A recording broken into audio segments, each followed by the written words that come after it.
Hello everyone. आज हम MMPC 003 business environment का पूरा एग्जाम ओरिएंटेड डिस्कशन करने वाले हैं, जिसमें आपको ये समझाऊंगा कि एग्जाम में आंसर्स कैसे लिखने हैं, किन मेन पॉइंट्स को इंक्लूड करना है और एग्जामिनर किन चीजों पर ज्यादा मार्क्स देता है। अगर आप ये आंसर राइटिंग तरीका फॉलो करते हो तो इग्नू MBA एग्जाम्स में हाई स्कोरिंग बिल्कुल पॉसिबल है। सबसे पहले याद रखिए कि किसी भी शॉर्ट या लॉन्ग क्वेश्चन का आंसर लिखते समय एक स्टैंडर्ड फ्रेमवर्क फॉलो करना बहुत जरूरी है। आंसर हमेशा डेफिनेशन से शुरू करो, उसके बाद एक्सप्लेनेशन, फिर क्लासिफिकेशन या टाइप्स, फिर इंडियन एग्जाम्पल्स और लास्ट में कंक्लूजन प्लस करंट रेलेवेंस देना होता है। अगर आप हेडिंग्स, सब हेडिंग्स, डायग्राम्स या टेबल्स ऐड करते हो तो एग्जामिनर पर बहुत अच्छा इंप्रेशन पड़ता है। अब हम स्टार्ट करते हैं ग्रुप वाइज एक्चुअल क्वेश्चंस और उनके आंसर पॉइंट्स। ग्रुप ए में जो क्वेश्चंस रिपीटेडली आए हैं, अन्य तीन इंपॉर्टेंट टॉपिक्स हैं।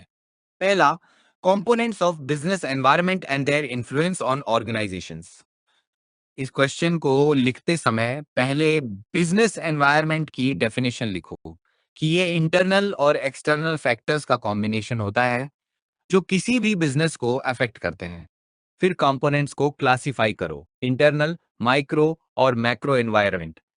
पेस्टल डायग्राम जरूर बनाना, राजनीतिक, इकोनॉमिक, सोशल, टेक्नोलॉजिकल, लीगल और environmental.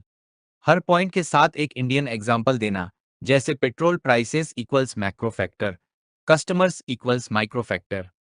Second question, macro economic concepts and why managers must understand them. यहाँ बस GDP, GNP, NNP, business cycles, fiscal policy, monetary policy, CRR और एसएलआर शॉर्ट एक्सप्लेनेशन के साथ लिखना होता है। इंपॉर्टेंस वाले भाग में लिखो कि मैनेजर्स को डिमांड फोरकास्टिंग, प्राइसिंग और इन्वेस्टमेंट डिसीजंस लेने में मैक्रो कॉन्सेप्ट्स बहुत काम आते हैं। Third question, internal versus external environment. इसका सबसे अच्छा तरीका है एक simple table. Internal equals controllable factors, external equals uncontrollable forces, और दोनों के एग्जांपल्स जरूर दो। जैसे टाटा मोटर्स की R&D इंटरनल फैक्टर है, जबकि पेट्रोल प्राइस एक्सटर्नल फैक्टर है। अब आते हैं ग्रुप बी पर, जिसमें economic policies, inflation, tax reforms वगैरह आते हैं।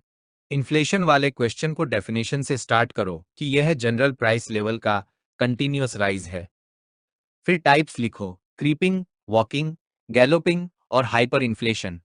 कॉजेस एक्सप्लेन करते समय demand pull, cost push, structural issues और इंपोर्टेड इन्फ्लेशन जरूर लिखना। इफेक्ट्स में लिखो, फिक्स्ड इनकम ग्रुप्स हर्ट होते हैं, सेविंग्स कम होती है, इन्वेस्टमेंट्स डिस्टॉर्ट होते हैं और बैलेंस ऑफ पेमेंट्स खराब होता है।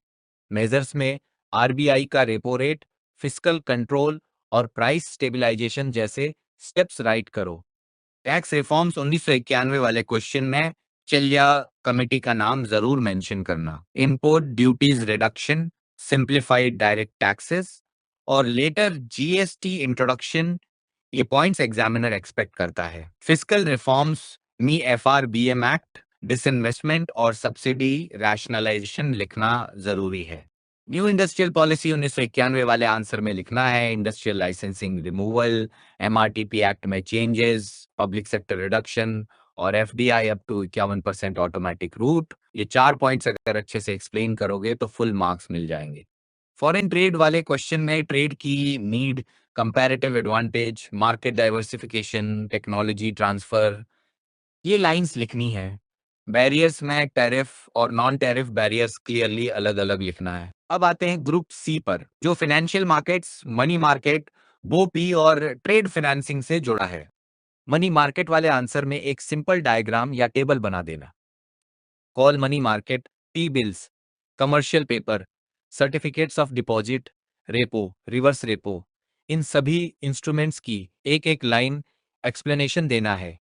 Objectives, short term liquidity, monetary policy, transmission और शॉर्ट टर्म क्रेडिट अवेलेबिलिटी, ये तीन क्लियर पॉइंट्स लिखो। बैलेंस ऑफ पेमेंट्स वाले क्वेश्चन में definition gives components, gives factors, gives example. Current account और कैपिटल अकाउंट को हेडिंग्स बनाकर लिखो। 1991 का बोपी क्राइसिस एग्जाम्पल जरूर देना, ये एग्जामिनर को इम्प्रेस करता है। ट्रेड फाइनेंसिंग वाले क्वेश्चन में letter of credit, bill of exchange, open account, advance payment, ये 4 मेन पॉइंट्स होते हैं। इंडिया स्पेसिफिक एग्जिम बैंक और ईसीजीसी मेंशन करना मत भूलना। अब आते हैं ग्रुप डी पर, सीएसआर और आत्मनिर्भर भारत। सीएसआर वाले आंसर की शुरुआत डेफिनेशन से करो, फिर कैरोल्स पिरामिड का डायग्राम आसान तरीके से एक्सप्लेन करो। Economic, legal, ethical, philanthropic. Companies act 2013 का सेक्शन 135, 2% प्रॉफिट रूल, ये दोनों लाइंस कंपलसरी है। Indian examples Tata, Infosys foundation, ITC e Choupal, ये एग्जामिनर को बहुत पसंद आते हैं। ड्राइवर्स ऑफ सीएसआर को रेगुलेटरी, मार्केट ड्रिवन और एथिकल कैटेगरीज में लिखो। आत्मनिर्भर भारत वाले शॉर्ट नोट में 5 पिलर्स लिखो। Economy, infrastructure, system, demography, demand. MSME support, PLI scheme और कोविड पैकेज, ये लाइंस नोट को पावरफुल बनाती हैं। ग्रुप ई एग्रीकल्चर और सोशल एनवायरनमेंट से रिलेटेड होता है। एग्रीकल्चर वाले आंसर में की प्लेयर्स लिखो। Farmers, FCI, NAFED, APMC, input companies. Issues, middleman, storage, volatility. Reforms मैल, इनाम और model APMC act. Agricultural marketing का फ्लो एक्सप्लेन करना जरूरी है। फार्म पॉलिसीज वाले आंसर को क्रोनोलॉजी में लिखो। Green revolution gives land, reforms gives MSP, gives W T, O A gives NF, ऐसे 2-0-1-3 गिव्स फार्म लॉज अटेम्प्ट। इस सीक्वेंस को फॉलो करोगे तो आंसर परफेक्ट लगेगा।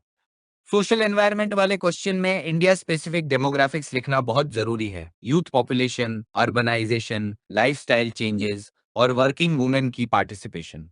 बिजनेस सोसाइटी रिलेशनशिप को रेसिप्रोकल डिपेंडेंसी के रूप में समझाना होता है। अब आते हैं ग्रुप एफ पर, जो आईएमएफ, एफडीआई और एफपीआई से रिलेटेड होता है। आईएमएफ वाले आंसर में 3 पार्ट्स लिखो। फंक्शंस, पॉलिसीज और India's relation. Functions, surveillance, financial assistance, technical assistance, SD rupees, quota system. Policies, Bretton Woods, SAPs, post 2008 reforms, post COVID SDR allocation. India specific 1991 loan, LPG reforms, India now being a net creditor, ये lines examiner expect करता है। FDI और FPI वाले answer में एक comparison table best होता है। FDI equals long term control stable, FPI equals short term volatile portfolio investments. Examples, 74% FDI in insurance, 100% in electronics, ये लिखना हेल्पफुल होता है। ग्रुप जी शॉर्ट नोट्स का ग्रुप है।